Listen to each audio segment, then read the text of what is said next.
We are here at the studio recording Until Dawn. My name is Rami Malek, and I play Josh. My name is Megan Martin. My name is Brett Dalton. My name is Antonella Lentini, and I played Hannah and Beth.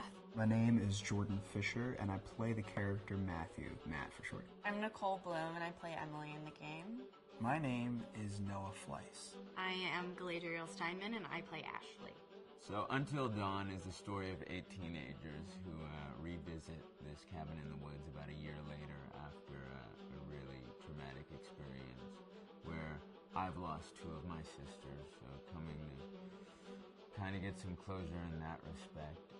One of the things that Larry does really well is make these multi-layered characters, and I think for just the story in general, it follows the quintessential horror film plot lines, but the characters are so unique in themselves, and I think that's very cool. Oh, yeah, this was the right thing to do. What? You know, getting everyone together on the anniversary. I mean, Josh seemed really pumped about us all doing something, didn't he? Yeah, no, he definitely did. I haven't seen him so excited about something in forever. Good, good. Sam and I have a few things in common, such as being huge lovers of animals, and she's a huge animal lover. She's vegan. She is a pacifist. I'm not quite sure if I'm gonna go as far as saying that I'm a pacifist, but she's spunky and cool. I know that she, I think, is made fun of a little bit by the rest of them who think that her morals and her beliefs in that area are a little ridiculous and they don't agree with them, but she doesn't care. It doesn't stop her from being herself, and that's something that I hope I have in common with her. You know, he definitely can be depressed at some times and a bit of a loner, but he takes some solace in one of his sister's friends, Sam, played by Hayden Panettiere, and invites everybody back to the same house the next year to kind of find some closure. Jessica she has a whole lot of personality. She is definitely the sort of mean girl character that, you know, at school she knows she's pretty, she knows that boys like her, and she's going to use it to her advantage. He's got a big heart, and you can tell that that's very evident, especially how he treats his girlfriend, Emily, and, you know, he's kind of a meathead, but in the best way possible. She really knows what she wants, and she manages to get that from whomever it is, whether it be Matt or Mike. You know, she's really driven, and I can definitely relate to that. My character is Chris, and he is what society might consider the nerd of the group, and he kind of embraces it. Ashley she's a little more serious than some of the other girls. She's definitely very intelligent and thoughtful. She kind of looks at the whole big picture of things. She's not quite as geeky as Chris, but they connect in a lot of ways. Mike is like big guy on campus. He's the class president who has some charm and has brain, and I don't know, people seem to like Mike. He gets away with a lot, though. He can be kind of jerky. The fact that he really just kind of wants everyone to be happy, and he's a people pleaser, and I can definitely attest to being, you know, that guy. I'm always the friend that wants everybody to be happy and wants everybody to be taken care of, and that's definitely Matt. But also, like, this character is just so fun. I rarely get to play the bitch, and so it was really fun to do that. The spirit of things, seriously, what's wrong with you? I'm just trying to lighten the mood, Em. Don't be like that. Like what? The way you're being. You always get like this. I just think this is just the coolest thing to be a part of, and I just think it's going to take the world by storm. I really do. I think this genre is the wave of the future, and I think that once people see the potential behind it, of getting to interact with the drama that you're witnessing unfold in such a realistic way, that this is how entertainment's going to be from now on.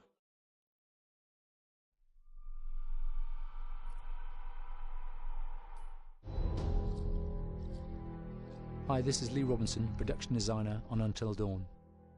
The production design for Until Dawn started with the great teen horror script that sets the characters in a Canadian winter mountain lodge, being a contemporary setting with visual clues derived from classic films of that genre, such as Hitchcock's Psycho and Stanley Kubrick's Shining. The storyboards are vital to the production design, as it allows the designer to understand the scale of the environments to be made and the detail that will be seen to create the atmosphere of a horror. This took us into concepts that took these storyboards further, visualizing the world through the color palette, the lighting, tone and the mood, and developing key locations such as the lodge, the cable car stations, the forests themselves, the wilderness. As you can see, the environments and atmospheres change quite a bit from warm and inviting to cold and threatening. The Millionaire's Mountain Lodge was a key example. It was designed to be made from nearby stone and timber, embedding it into the landscape, with a contrasting and contemporary interior needing to be opulent and extravagant. We created dark and claustrophobic corridors with ominous and large open spaces, almost cathedral-like in size, and with huge structures to silhouette and dwarf the characters within, providing a labyrinth to explore and wander.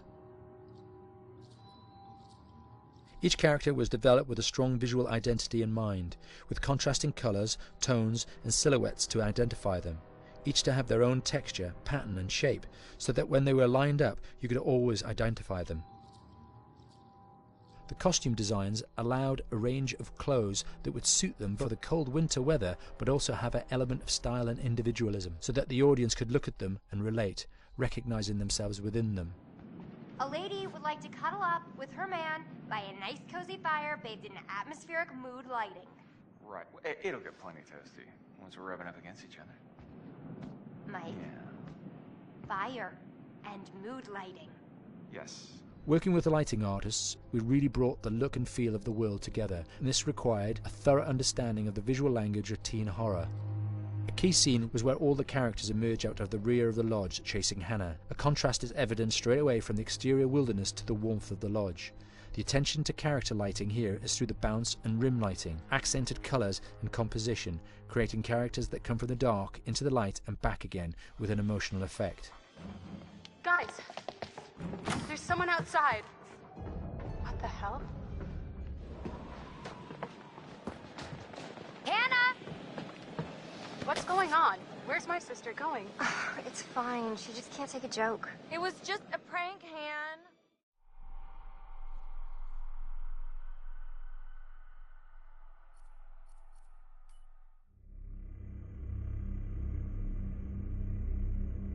Until Dawn is a game that's full of horror, and one of the things we decided to do early on was to take a scientific approach to how scary it was.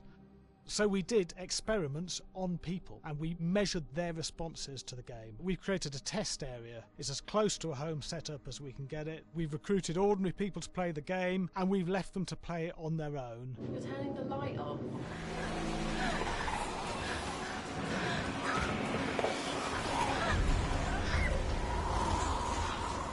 The only difference is it's rigged with cameras and microphones that relay the data through to the next room where people are watching them play.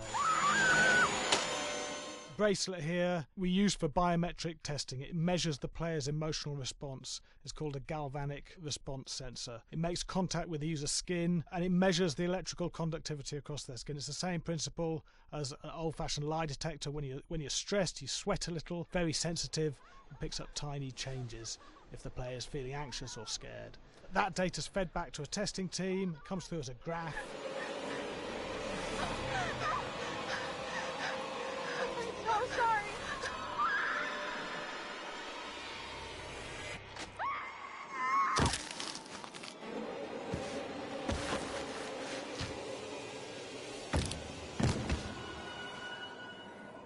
There's no point testing one or two people, you have to test a lot of people. What's your step? When we have a scare that's consistently has a measurable emotional response, then we knew it was good. If it didn't have that, it goes back to the team for improvement. The data doesn't tell us what's wrong with the scare, it only tells us if it's working or not. Wait, okay, so you hear that too, right? Josh. Here we have a chapter relatively early in the game. Weirdly regular. nothing regular about it. We have to create tension and anxiety in the player so they are ready to receive the scare.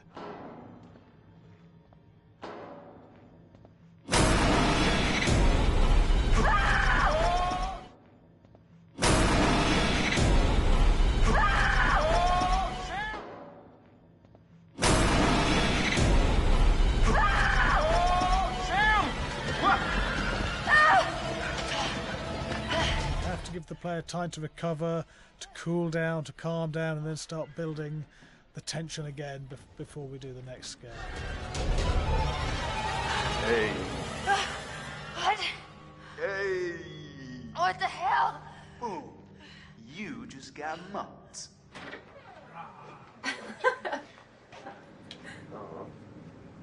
Yeah, I have such an adrenaline high from that game. There's two things we found. One is we could look at the scares, analyse if our expected scares were working effectively. Were people shrieking and covering their hands, or were they getting an emotional response from it? And being scientific about it means that we strip out people's opinions about whether things are working or not. We've got data, and we look at the data. If it's working, we're happy with it. Really scary.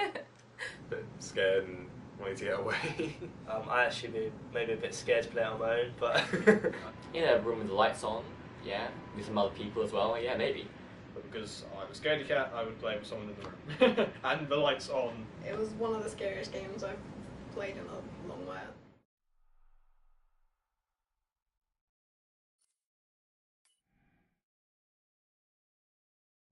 Hi, Larry. Hey, Graham.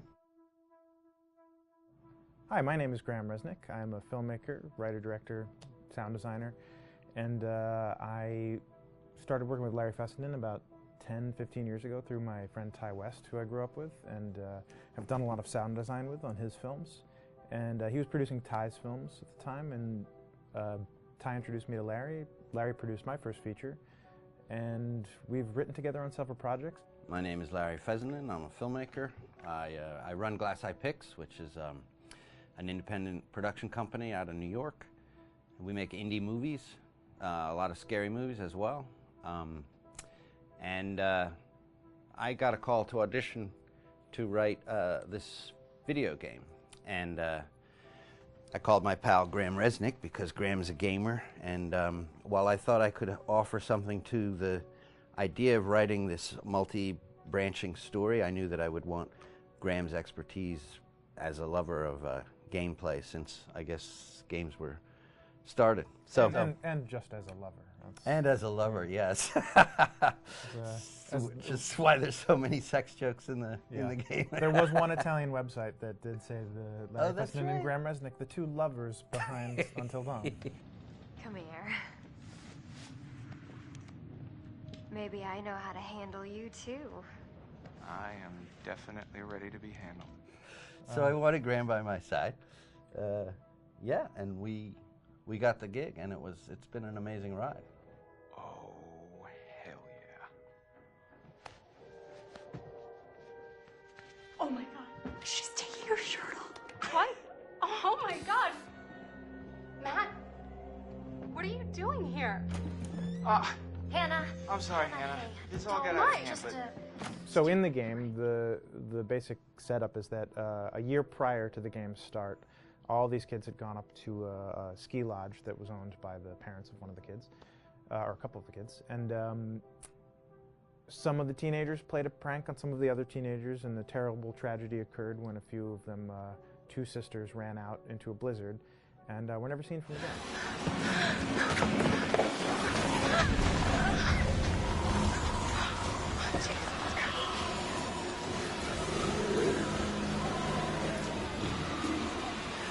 So now, a year later, this is kind of torn apart, this group of friends. They've gone through some trials and tribulations in the past year. The brother of the two girls has had a lot of psychological issues, and to kind of help him cope and help them all get over it, they all returned to the lodge a year later, back up on the mountain. And the idea is to get over it, but... the healing does not begin. Yeah, and these kids are all trying to find themselves. They've been through a trauma, but in general, they're just teenagers trying to figure out who they are. So they're all kind of falling into the patterns, the stereotypes, the characters they see on TV and in the movies. I think we were very interested in taking genre tropes and kind of making them sort of refresh them.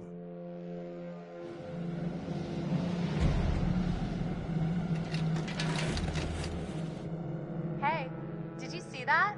Dad said it'd just be us this weekend. We're familiar with how slasher movies work. Most people have seen some horror movies, and we have established notions and preconceptions about the roles of the players in horror movies and how they talk and how they get killed and how they have sex.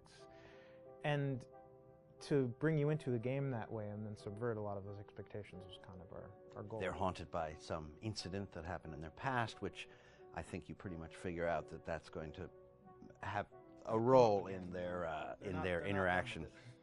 Yeah, so I think what was fun was we take some sort of stock characters and we try to give them some shape, but at least at the beginning they're recognizable in the way of groups of friends. There's the jock and the bitchy girl and the rivalries between everyone. And oh my gosh, and really fun characters too. Like we just had so much fun living in the minds of these characters through writing the script.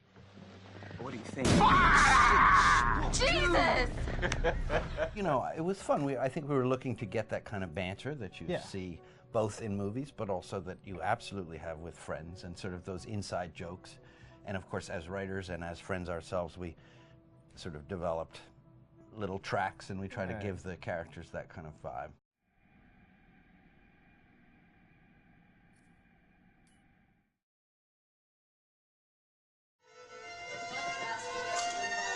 Yeah, fast and violent.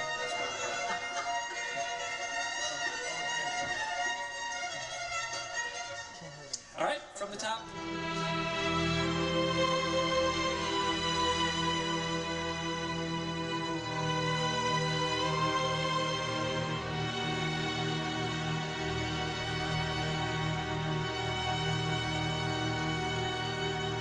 My name is Jason Graves, and I'm the composer for Until Dawn.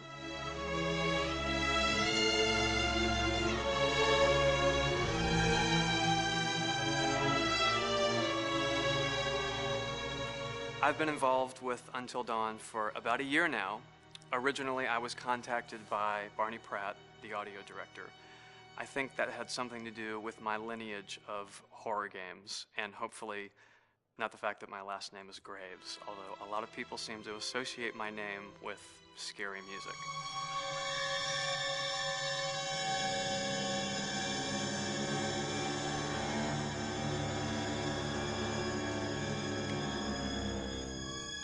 One of the things that was really exciting about working with Barney and the team at Supermassive is they really wanted something unique for the music. They wanted the music to stand out and be a character on its own in the game.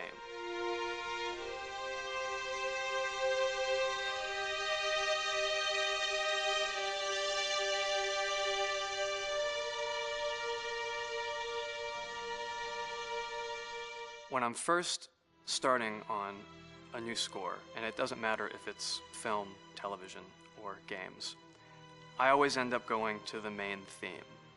Sometimes the developer or producer isn't even necessarily interested in the main theme at the beginning. I just want to do it for myself, because for me, the main theme is the identity of the game. It establishes the mood, the atmosphere, and the character of the music, and how it's going to be playing in the background. And that's what we did with Until Dawn.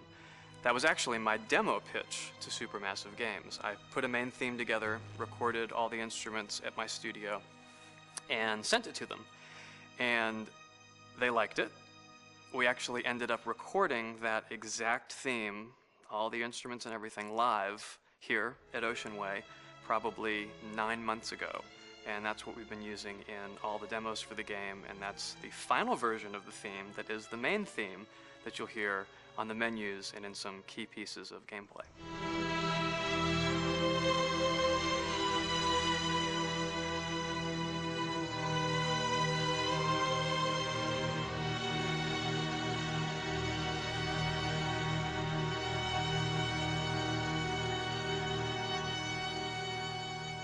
I seem to have made a name for myself in horror.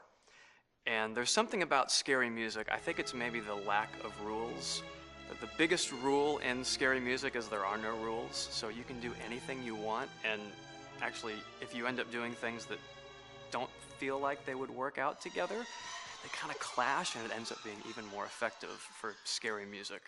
So that's what really drew me to Until Dawn, was the textures, plus writing thematic material that is interwoven with the scary textures. I haven't really done anything like that before. Usually it was just all tension all the time, and that's fun and it's great. But I'm actually at heart a very melodic composer. That's the kind of music I love listening to, and that's the kind of music I love writing. That's the kind of music I got to work on in Until Dawn. Very nice. Same thing.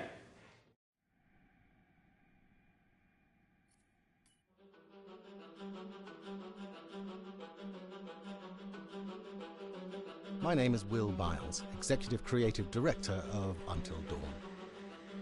The first part of getting a believable facial performance in-game is to capture, topographically, the actor's range of emotional expressions as separate versions of the same head. Every tiny nuance gets digitized and merged, effectively creating a model that can recreate every facial movement that the actor makes.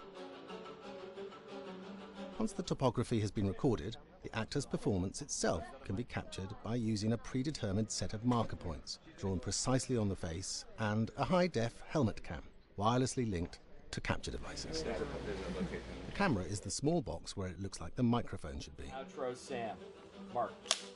It records in high def the movement of the dots throughout the performance that will drive the expressions captured earlier. Unlike other systems, this form of capture is far less lossy because there are fewer interpretations between performance captured and performance rendered finally in-game. The audio is also recorded via two separate lavalier mics attached to the helmet. It takes a while for the actors to acclimatize to carrying around the recording devices and the helmet cams, but very soon the shoot becomes similar to any other effects shoot or a green screen shoot. The actors in these scenes are only recording facial animation, but use cursory body movements for pacing. Wait, and maybe we should all stick together and find everybody and make sure they're all okay, so... 1-1, the year before the prank. Take 2, Mark. Other than the other actors, they have to use their imagination for everything and everywhere that they are supposed to be seeing and feeling. Idiot! So dumb! From a hot midday studio in Los Angeles to a freezing midnight mountain in British Columbia.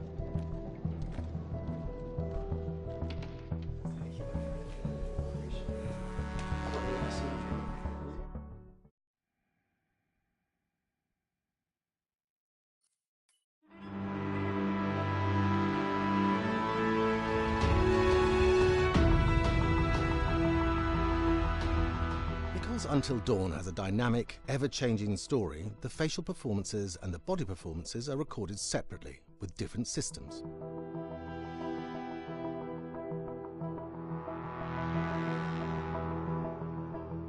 With the body capture, we use reflective bead suits and an infrared camera matrix system that drives the CG bone hierarchies in our character models.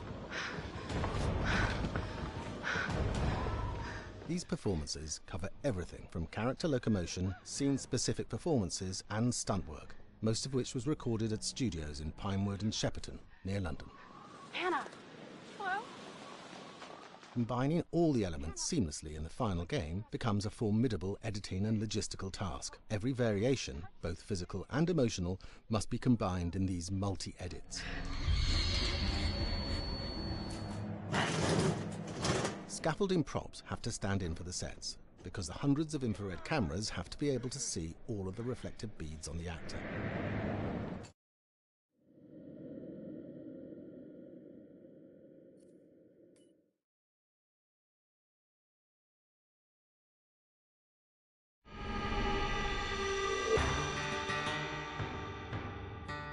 America's Northwoods border region. Within this land of 10,000 lakes and miles of dense timber, a hideous creature is believed to lurk. The North Woods is probably one of the last frontiers in America. There's still a lot of places in this area that hasn't been set foot by man. Monsters and mysteries exist here because it is remote.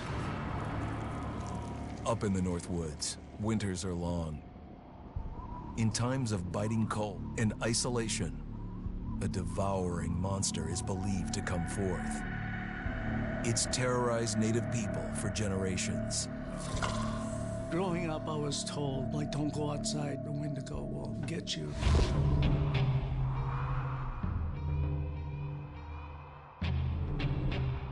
Among the traditions of the northern Algonquin tribes is the Wendigo, a monster that can seize hold of a person to carry out its hunger for human flesh. Many Native Americans fear even talking about this Wendigo, and even the mention of the name will let the Wendigo find out where you are, and it will open you up to be possessed by this Wendigo. The most famous case of a Wendigo possession took place in 1879.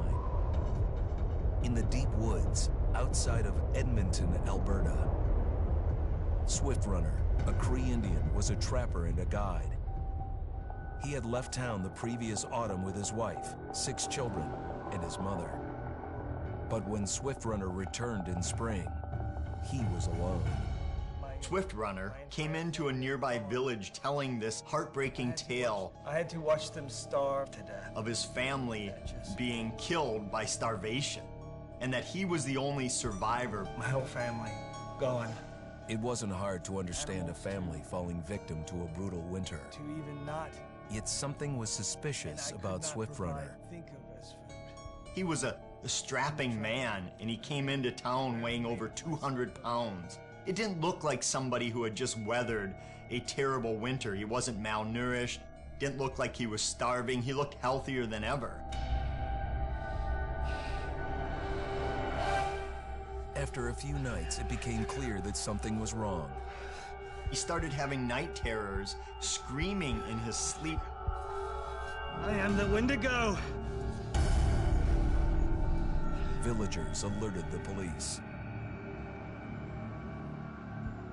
Swift Runner actually guided them back to his winter cabin. When they got there, that's when they saw the true horror.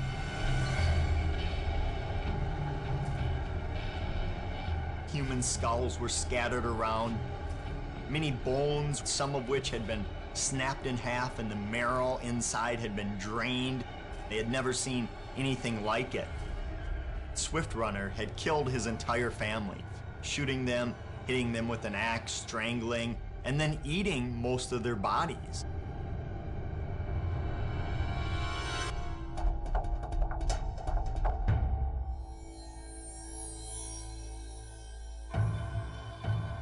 Right up until the moment the noose was on his neck, Swift Runner swore the evil spirit of the Wendigo had possessed him and twisted him into a cannibal killer. When he was on the gallows, Swift Runner himself said, "I am no longer a man."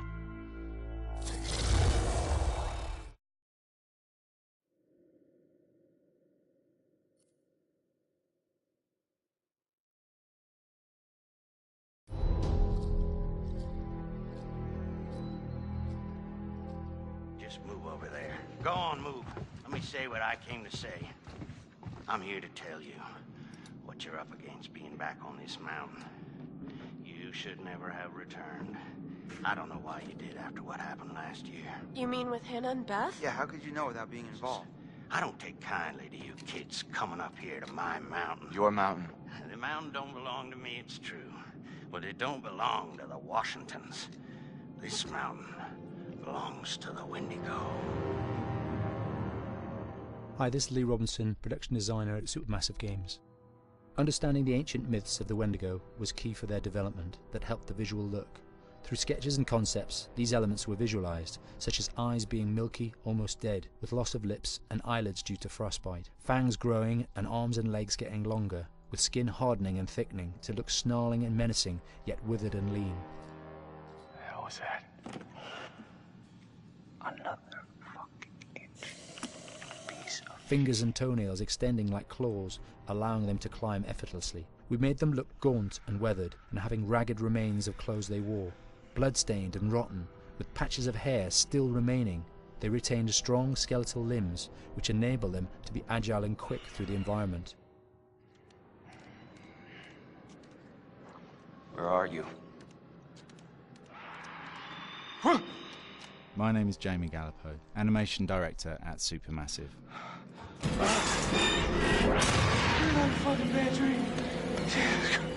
The overall direction on the creature was to be very strong, to be extremely fast. We wanted a spider-like movement to the creature. 1 minute scampering to leaping and then crawling, almost instantaneous. And finally, we wanted the creature to have this real, uncontrollable thirst for flesh.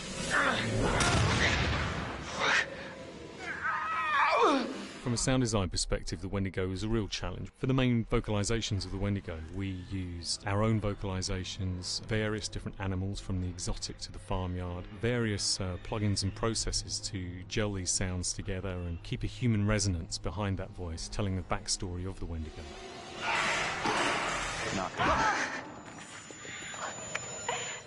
During the chase sequences, the anger of the Wendigo is felt by encircling breaths, screams and screeches that essentially chase you as you're being chased by the Wendigo.